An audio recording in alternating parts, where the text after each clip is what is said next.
are such a genuine gem. Thank you for clicking on my video. I'm Brooke Makenna, but today's case is about the unbelievable murder of Brandon Teena. There is no way to introduce this case but to mourn the loss of a man simply trying to be himself, to recognize just how hateful and emotionless one has to be for this to be a motive for murder, to know that an entire town showed zero support and in fact ran him out of the vicinity. I also want to thank Cerebral, a sponsor who continues to help me make these videos. And with May being Mental Health Awareness Month, I thought Cerebral was so important to talk about. Now, Cerebral is actually an online mental health platform that can provide you with therapy, counseling, and prescription medication as well, all from your own house. They are wanting to squash the stigma around getting help, and they can actually provide you counseling and coaching for anxiety, depression, insomnia, and have therapists that specialize in different things that you might be going through, such as family issues, trauma, grief, LGBTQ+ struggles, and more. They even have an app that allows you to be able to talk to your counselor at any time, and they also have cognitive behavioral therapy exercises, which you can do in the app between your sessions. Cerebral's focus is on high quality mental health care with or without insurance, and it's actually 3 times less than traditional therapy and has a monthly flat fee. Even better, the process is extremely easy, even though it can seem really daunting, and answering the questions is much easier than expected. So if you would like to try Cerebral, all you have to do is click the link in my description, answer the questionnaire, and get started right away with your first month being only $30. So thank you to Cerebral for sponsoring this video. Now let's get back to the story.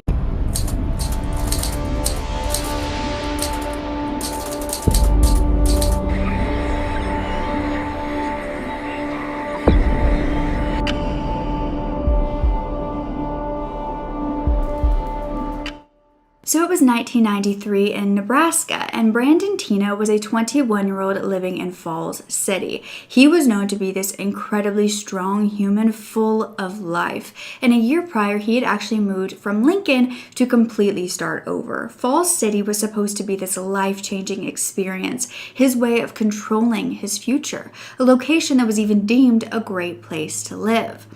However, it would become a place that many would call a complete nightmare, and Brandon would know firsthand what it was like to live in it. It wasn't like Brandon had hated Falls City from the beginning. He actually had a group of good friends, especially 2 boys named John Lauder and Thomas Neeson, as well as his 19-year-old girlfriend named Lana Tisdale. Now, he actually had met Lana, and he moved in with one of her friends who was a single mother named Lisa Lambert, and this was in Humble. So it was a little bit outside of the city on this farmland, and it was just enough space for Brandon to live. Brandon was happy and completely himself for the first time in seemingly his whole life. However, he knew that if his secret got out, everything could change. That day would come quicker than he feared, because on December 19th of 1993, Lana, his girlfriend, had gotten a call from Brandon. Now, he needed someone to pick him up and bail him out of the local jail. He said that he was in there and arrested for forging some checks. Although he knew he needed someone to bail him out, that was the last thing he wanted to do. You see, he knew that when Lana came, she would witness him coming out of the female section of the jail. Brandon had begun identifying as a male when he was a teenager, and by the time that he was a young adult, he was trying to become more confident in his life as a transgender man. This hadn't been easy though, especially without the support of his own family. You see, only 8 months after he was actually conceived, his father died in a car accident due to alcohol-related issues, and so Brandon never actually got to meet him.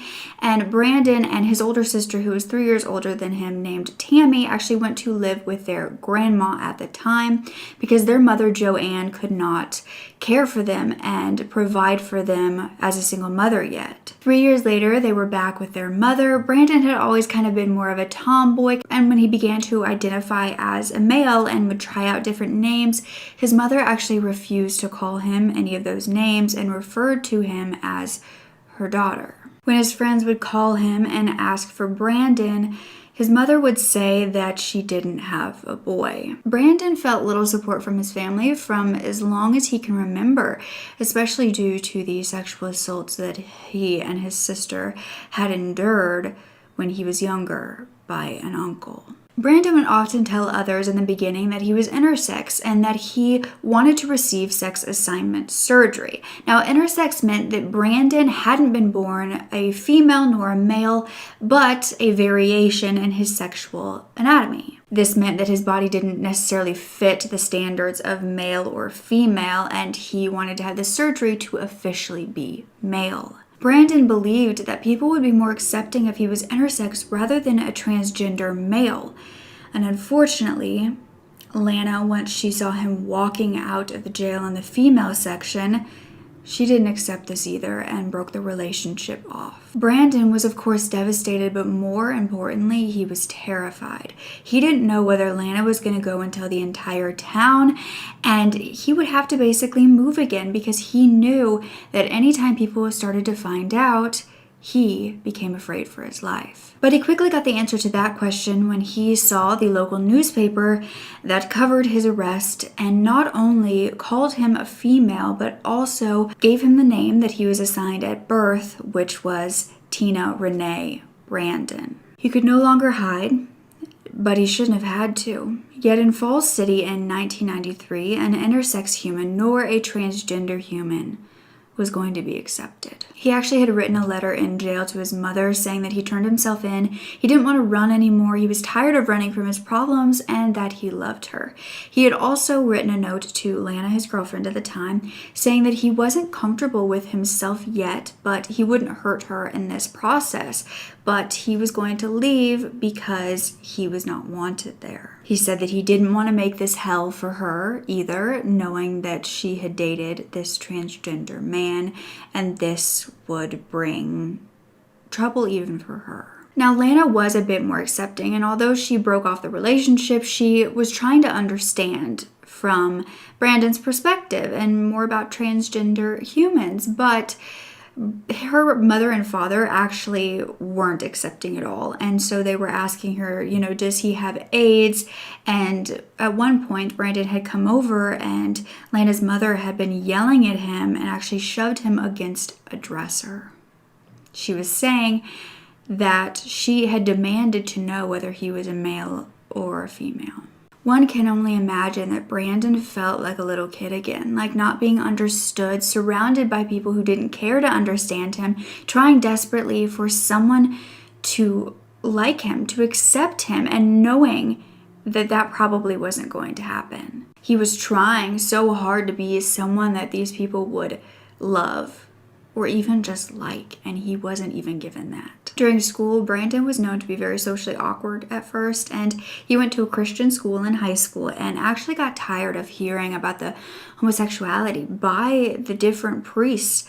And he ended up protesting this and would, yell out in class, and he got in trouble in more ways than one. He ended up starting to dress more masculine, which was actually against the dress code policy, so he was getting in trouble for even that. And he was just fed up with trying to hide who he really was, especially when he tried to enlist in the army, and they denied him because he put that his gender was male. By the time that he was 18, Brandon decided that he was going to present himself as the male that he was, and he began dressing like it and completely embodying the male that he was. And that is when he really truly tried to come out of his shell. People could see that he was more happy, that he was joking around. He was like the class clown. He just had this abundance of confidence. However, the Plus X high school that he attended was less than supportive, and he was actually skipping school to get away from the people who didn't support him, and that meant his grades were slipping, and he was then expelled only a few days before graduation. Brandon was living as this handsome, confident man who was not only going on dates with different women, but he was binding his breasts, and he was going to the skate park. He was going by Billy at this time to kind of try to figure it out, but then he decided that he would just kind of flip his name around and that Brandon would be the name that he would go by. He knew that being 18, the fights with his mom would get even worse, especially because he was identifying as this male she didn't support. So he ended up trying to get different jobs so he could buy himself a trailer home. He ended up getting a job at the local gas station, and his main motivation to make all this money was actually so he could live with his girlfriend named Heather, who was a few years younger than him. And he really wanted to be able to get this home and support them both. But this relationship wouldn't last because Heather's mother forced Heather to push Brandon into revealing whether this relationship was platonic or sexual, and basically wanting to uncover his gender and sexual identity before he was even ready to, and so they ended up breaking things off. Yet all of Brandon's exes claimed that he was such a gentleman, that he was so sweet, he treated them just how a woman would want to be treated, he was such a ladies' man, he was a romantic as well, and he was a great kisser. Now, a year prior to heading to Falls City, Brandon was given a psychiatric evaluation. He was taken to the Gay and Lesbian Resource Center at the University of Nebraska while his mother and sister visited. And that is when a man named David Bolvac was counseling Brandon with his family there, and they were basically saying, his family was saying that he was under a gender identity crisis. However, they would be shocked when they heard from this counselor that that wasn't true, that Brandon believed that he was a man. Yet the way that David had said this to Brandon's family was less than correct.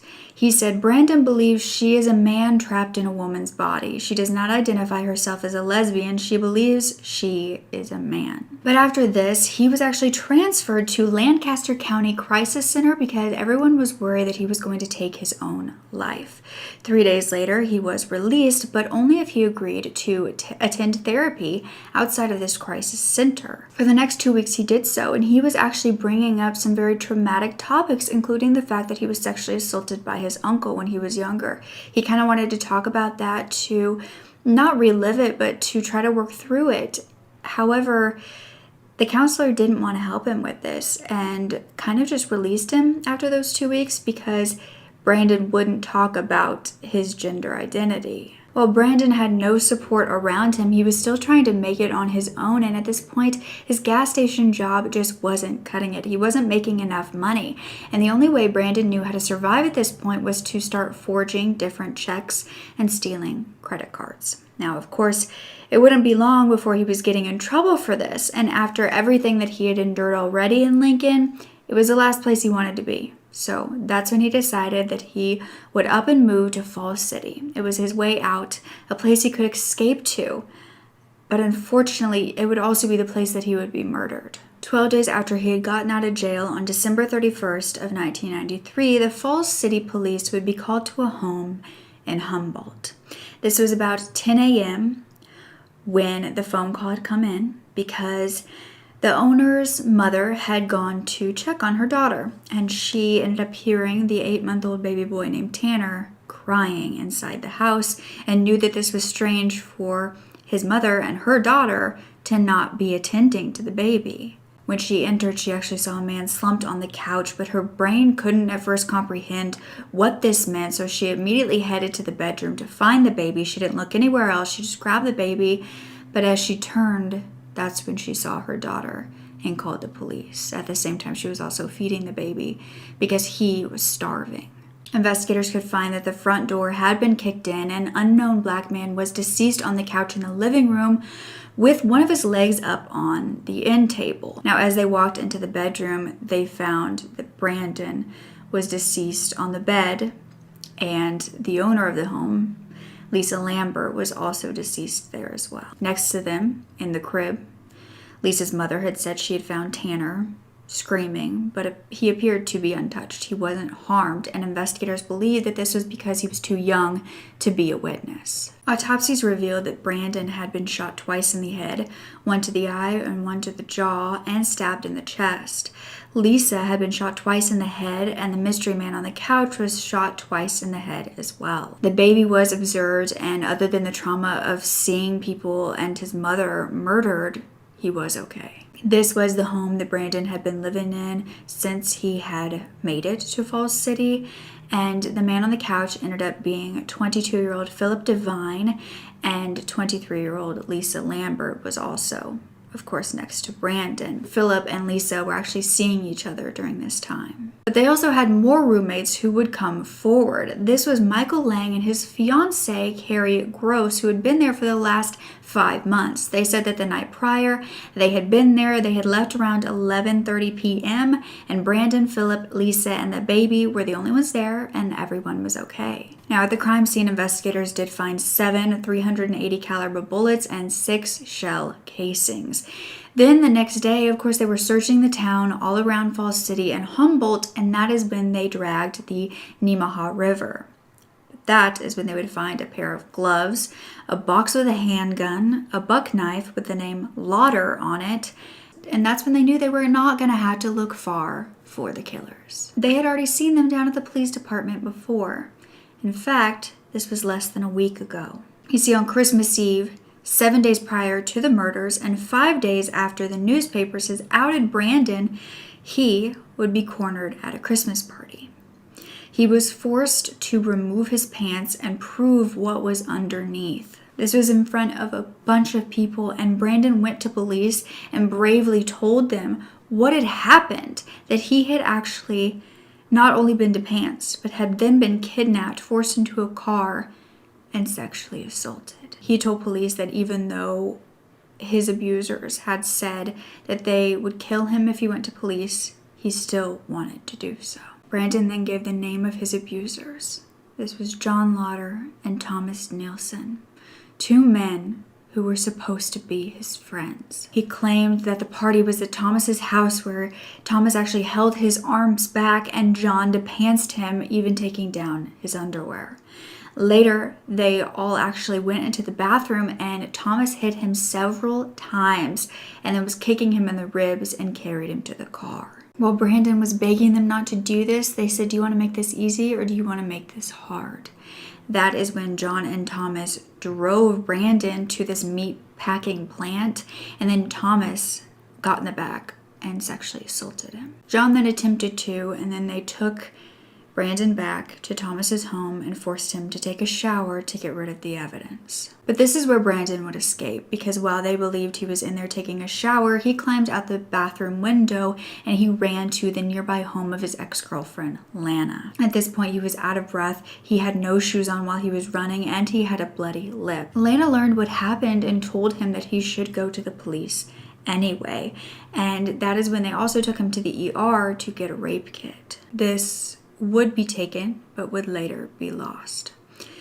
Then Brandon went to the police department to officially make his statement, and he was spoken to by Sheriff Charles Lux. Now, while Brandon was spilling his heart, discussing his trauma, Sheriff Lux showed zero empathy. He began asking him if he ran around with a sock in his pants to make him look like a boy, and asking him why he was around girls instead of guys, being a girl himself. Brandon refused to answer any of these horrific questions, but they kept coming. He was then asked, "So then after he couldn't stick it in your vagina, he stuck it in your box or in your buttocks, is that right? Did he play with your breasts or anything?" The sheriff also said things like, "When they got ready to poke you, where did they pop it in at?"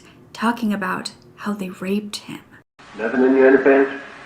What are you talking about earlier? I had a sock, but no, you both didn't. You didn't have a sock. Do you run around once in a while with a sock in your pants to make you look like a boy? Yeah. Alright, so after he pulled your pants down and seen you as a girl, what did he do? Did he fonder you any? He didn't fonder you any, huh? Doesn't that kind of amaze you? After he pulled your pants down and been wanting to take you to bed and you told him no, that you was a boy and he couldn't do that, doesn't that kind of get your attention somehow, that he would have put his hands in your pants and played with you a little bit? Huh? I don't know what he did. I can't believe that if he pulled your pants down and you're a female that he didn't stick his hands in you. Or his finger in you. He didn't. I can't believe he didn't. Why do you run around with girls instead of guys, being you're a girl yourself? Why do you make girls think you're a guy? I don't know what to say. You have the slightest idea. You go around kissing other girls? What? I don't know about it. The girls that don't know about you think you're a guy. Do you kiss them? What did I think what happened last night? Because I'm trying to get some answers so I know exactly what's going on.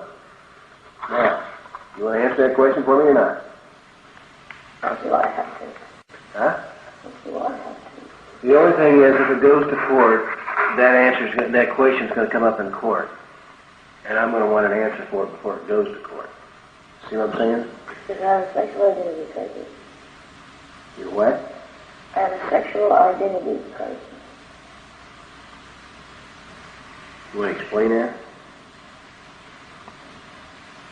I don't know if I can even come back.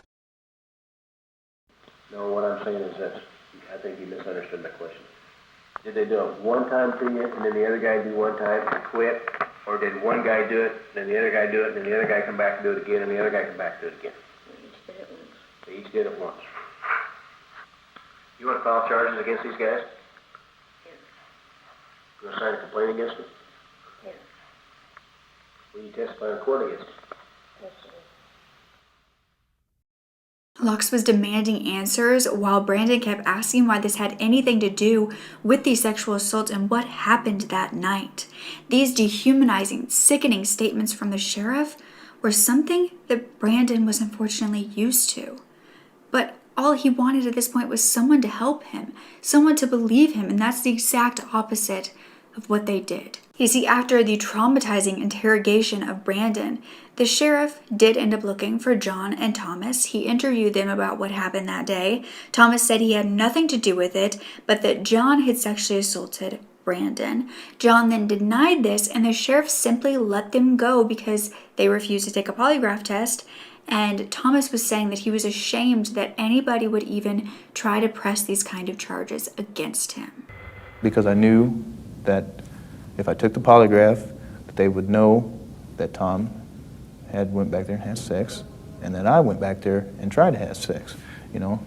Even though I knew that it was, as far as I knew, consensual, I knew that Keith Hayes, just being the person he is, no, he'd be like, that's all I need, and I'd go back to prison because they wouldn't give a what I said. I felt ashamed that someone would make alleged charges against me that I had participated in a rape. The sheriff said he wasn't going to arrest the boys because what kind of person was she? The first few times we arrested her, she was putting herself off as a guy. Brandon had just gone back to Humboldt, lived in his home with Lisa to kind of try to recover. And his mother had talked to him during this point and said that it sounded like Brandon was already dead, that they had already killed that part of him. All his joy was gone and he was different. But Thomas and John were free to act on the threat that they had promised Brandon if he went to police. They were going to kill him, and they did. But thankfully, the police would do their job this time, and Thomas and John would be arrested the same day, and this was allegedly just for the sexual assault that they were finally getting around to a day too late. During the trials, it was revealed that John's girlfriend and baby mama told investigators that the night of the party, Brandon, Lana, Thomas, and John had all gone to the bathroom together.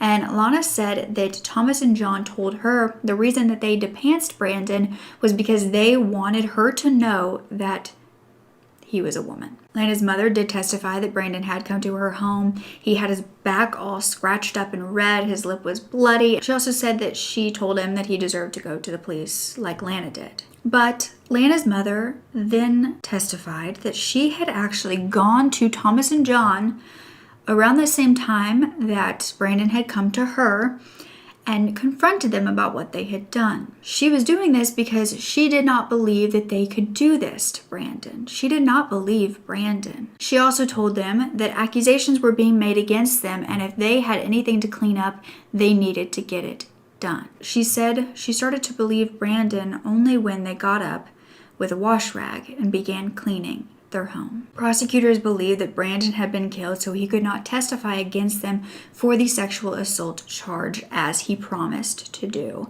Investigators also found that the night before the murder, John and Thomas went to this Coastal Mart in a green LTD between 7 and 8 p.m.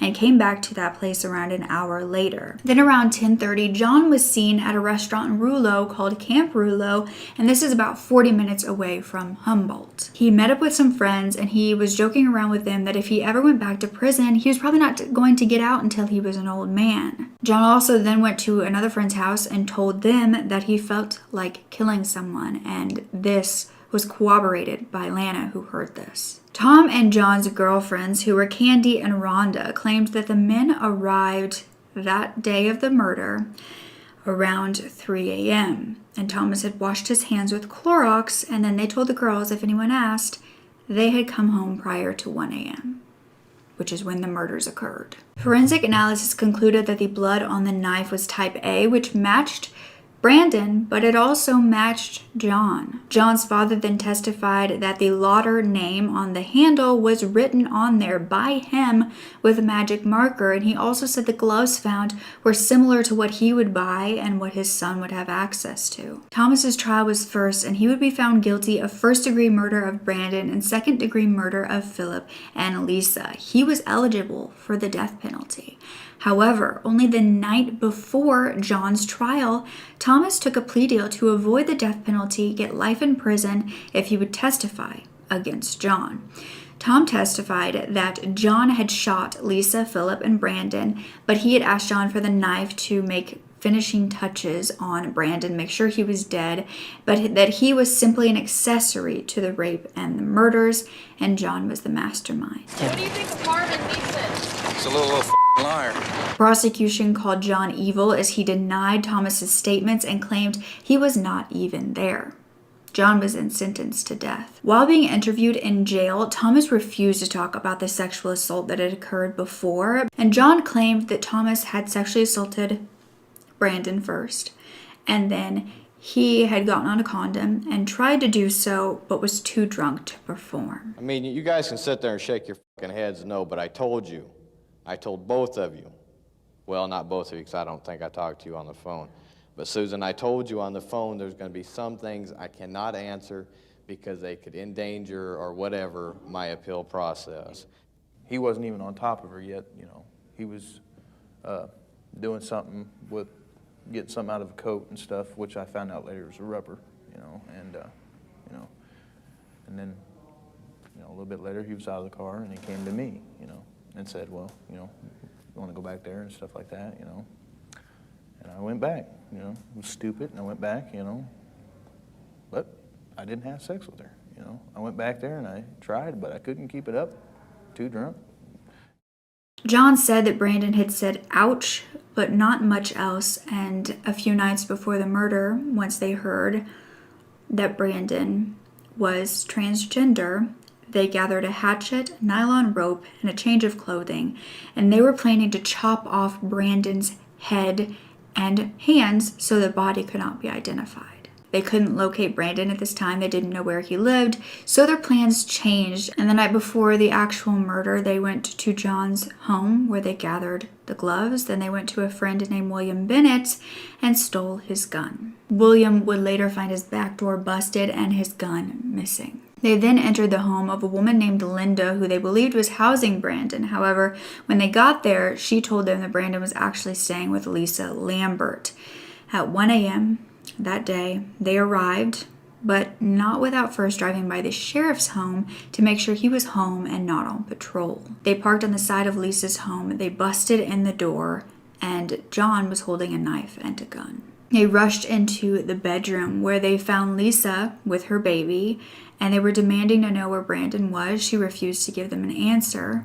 However, they would then see a piece of a blanket outside of the bed and would pull it out to find Brandon. Thomas grabbed him, John shot him, but Brandon continued to move, and that is when John stabbed him. When he was dead, the baby was then taken from the crib, given to Lisa by Thomas, and John then shot Lisa and took the baby back, put it in the crib.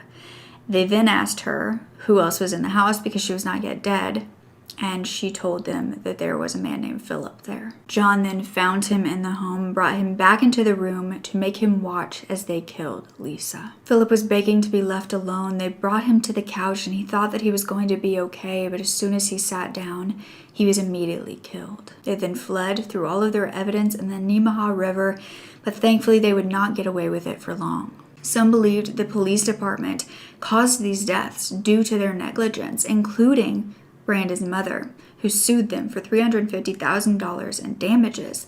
However, the judge, Orville Cody, claimed that Brandon was partially responsible for his death because of his lifestyle, and his mother was only given $17,360. She continued to fight, and this went to the Supreme Court, where she was then given $98,000 for mental suffering, funeral costs, and emotional distress. She had fought so much, even though she refused to call Brandon a him or even use the name Brandon. In fact, she got mad when Hilary Swank was thanking Brandon in an Oscars acceptance speech after she had won for the movie based on his life called Boys Don't Cry. However, since then, she is said to be more accepting about her son and the fact that he was transgender. And she said that the movie gave the gay and transgender advocates a platform to voice their opinions, and she's glad of that. She said, there were a lot of people who didn't understand what it was that Brandon was going through. We've come a long way. I wonder how my life would be different if she was still here with me.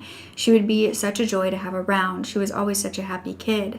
I imagined her being a happy adult. And if being happy meant Teena living as a man, I would be fine with that.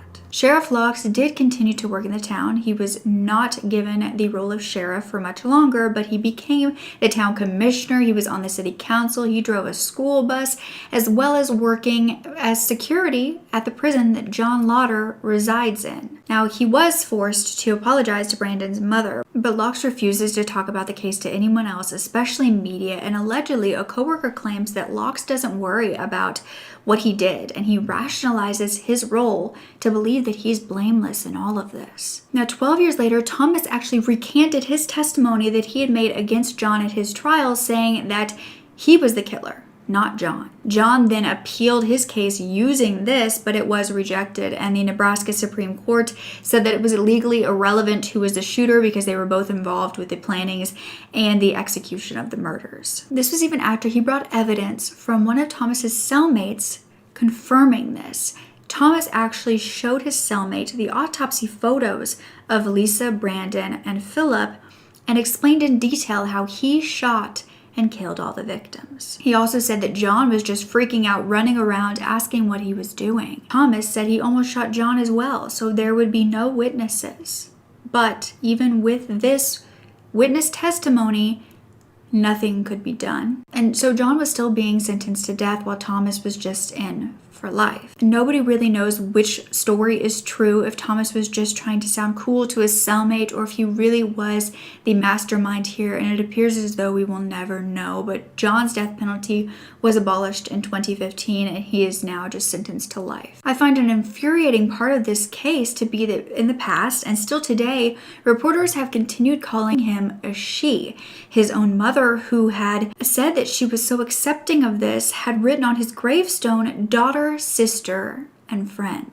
Many reporters say that she was a lesbian rather than he was transgender. Although some refuse to understand this or use proper pronouns or treat humans with the same respect, Brandon did create so much change, and his movie created on what happened to him allowed for so many more people to further understand transgender individuals. Even a journalist named Donna Minkowitz had originally written the story on Brandon without properly gendering him, and she actually apologized later, saying that she regretted the things that she said and not understanding. And although Brandon never got the chance to live in a world where people accepted him, he has done so much for those just like him in today's world. It's not perfect. Hate still very much exists, but he has forever impacted the transgender community and those who support them, which should be everyone. Now, I don't claim to be an expert on transgender humans. I don't claim to be an expert in LGBTQ+ at all, but I want to do my best to spread accurate information, to spread the joy that they can lead in their lives for being themselves, and the hurt that they can feel when they're not allowed to. And I truly hope that I can just continue to share stories like this so it gets less and less frequent in this world for transgender individuals, for intersex individuals, for gender fluid people to feel alienated and to feel like they have to pretend to be someone they're not. Now, the amazing Georgia Marie, who also does true crime, she did cover this case prior, and she had the best idea to actually have the video be a fundraising platform and to further help the community. So I wanted to do the same. I'm going to do the Trevor Project like she did. I think that they are such an incredible charity, and if you don't know it, it's an American nonprofit organization founded in 1998 focused on suicide prevention efforts among lesbian, gay, bisexual, transgender, queer, and questioning youth. They actually have a toll-free number, which is the Trevor line, which is a confidential service if you need someone to talk to. There will be a donation button where you can easily support, and it truly means the world to see that you guys feel so strongly about the cases that we cover here on my channel and that you want to help. So if you do want to help and you have a little extra money that you would like to put towards something good, then please make sure to donate to the Trevor Project or any charity that would help LGBTQ plus youth, young adults, everyone. Please feel free to correct me on anything that I may have said that would be confusing or that would be maybe something that I misinterpreted or that I misgendered, said something wrong. You know, the correct wording if I said something wrong. I am continuing to learn every single day, as I hope you guys are too. And so let's not make this a hateful place. Let's really make this a positive place, and to see that because of Brandon, we have come so far in how we treat transgender individuals, and I hope that it just gets better from here. Don't ever forget to speak up. Your voice is powerful enough, and I love you to absolute pieces. Okay, bye.